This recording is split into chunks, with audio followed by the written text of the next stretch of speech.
Jesus Cristo está voltando e faz-se necessário que preguemos o Evangelho segundo a palavra, certo? E antes da gente começar esse vídeo de hoje, já não se esqueça, deixa o like, aperte salvar e republicar para aumentar o alcance e espalhar o Evangelho para mais pessoas. E seja dado toda a honra e glória ao nosso Pai Celestial, nosso único Deus e Senhor Jesus Cristo de Nazaré, que veio e deu a vida por todos nós para que possamos ser salvos, certo? E galera, como sempre eu falo para vocês, a gente tem que pegar, quando a gente vai falar de Jesus Cristo, de Deus, a gente tem que falar sobre, sempre utilizando a Bíblia, a luz da Bíblia, certo? Por quê? Porque Jesus Cristo é o verbo que se encarnou, certo? Aqui no nosso meio. O que significa isso? Que toda palavra que tem na Bíblia deriva e vem de Jesus Cristo. E o que Deus sempre pega e fala para nós, Jesus Cristo fala o quê? A questão da mudança. E agora vamos ver alguns versículos da Bíblia que enfatizam sobre isso, certo?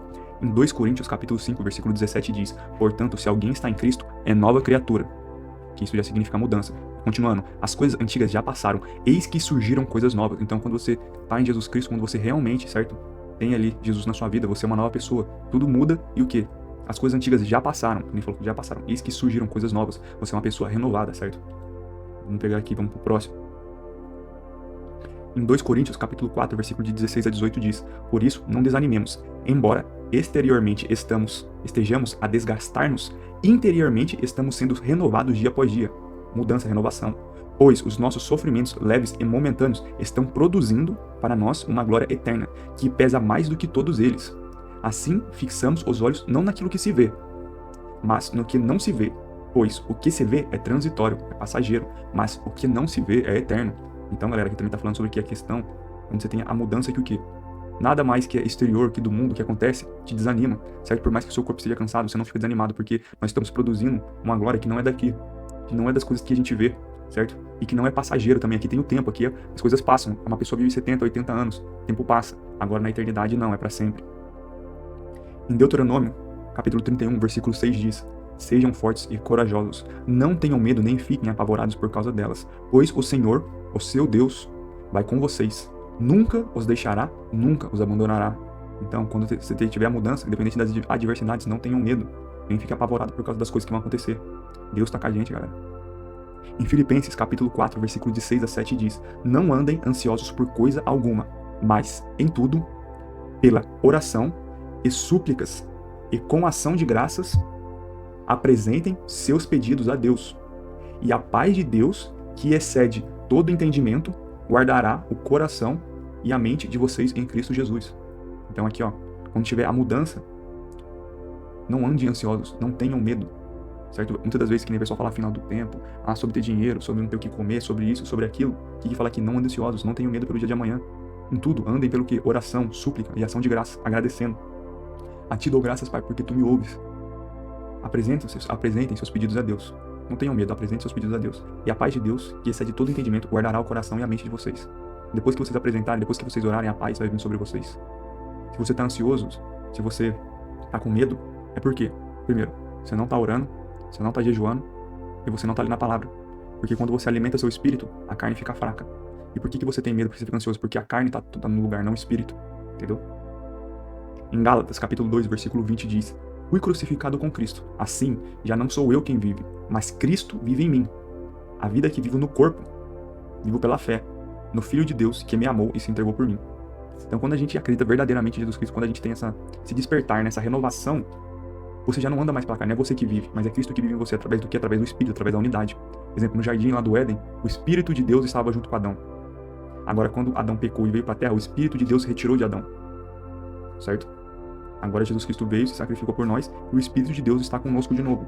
Só que daí cabe a você ou não alimentar o Espírito ou alimentar a carne. Quando você alimenta a carne, você faz o quê? Você procrastina, você fica comendo porcaria, consumindo porcaria de conteúdo, você fica ocioso no seu tempo, fica ansioso, com medo. Agora quando você alimenta o Espírito, você lê a Bíblia, você jejua, você ora. E a paz, que tem todo entendimento de Deus, vem para você, porque você está andando pelo Espírito, o Espírito de Deus está em você, você já orou, você já pediu, você tem fé. E a vontade de Deus vai se fazer na sua vida, as coisas vão acontecer. Em Jeremias, capítulo 29, versículo 11 diz: porque sou eu que conheço os planos que tenho para vocês, diz o Senhor, nosso Deus. Planos de fazê-los prosperar e de não causar dano. Planos de dar a vocês esperança e um futuro. Então, galera, o plano de Deus é esse pra gente. Prosperar, não causar dano, dar esperança e um futuro. Então, quando você tem essa mudança, você entende isso, você não fica ansioso, você não fica com medo.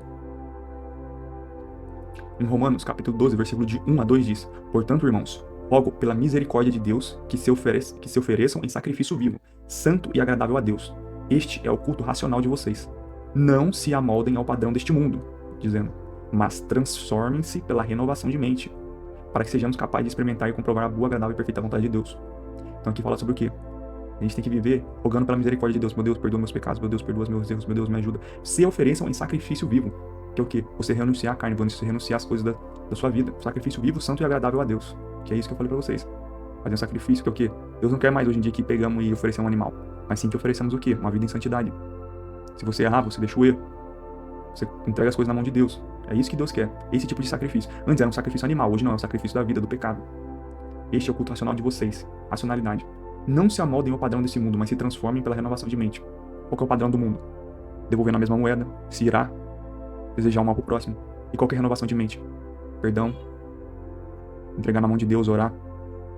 Porque, tipo aquilo, a justiça vem de quem? Vem de Deus. Se você gosta de justiça, imagina Deus, que criou tudo perfeito. Então, não andem pela raiva, antes de tudo perdoem, certo? Tenham compaixão do próximo. Em Salmos 51, capítulo 51, versículo 10 a 12 diz: cria em mim um coração puro, ó Deus, e renova dentro de mim um espírito estável. Não me expulse da tua presença, nem tires de mim o teu Santo Espírito. Devolva-me a alegria da tua salvação e sustenta-me com um espírito pronto a obedecer. Isso daqui foi Davi orando esse salmo depois que ele errou lá e pegou a mulher do soldado dele, né? Daí ele descobriu, ele caiu na real que ele errou quando Deus mandou o profeta, e ele falou assim: Deus, cria em mim um coração puro, renova dentro de mim um espírito estável. Então a gente tem que sempre orar pra Deus pedindo o quê? Cria em mim, Deus, um coração puro, tira o coração de pedra, me dá um coração de carne. Coloca em mim um coração estável, um espírito estável. Não me expulse da tua presença pelos meus erros, mas antes de tudo, me dê um espírito pronto a obedecer. E é mais ou menos isso, galera, o vídeo de hoje, certo? Como eu sempre deixo pra vocês, no final, eu gosto de deixar o quê? Se você não acredita em Deus, você está com dificuldade, com problema na vida, em Mateus capítulo 7, versículo de 7 a 8 diz: peçam e receberão, busquem e encontrarão, batam e a porta e ela será aberta. Então, se você está com dificuldade, se você pedir, você vai receber.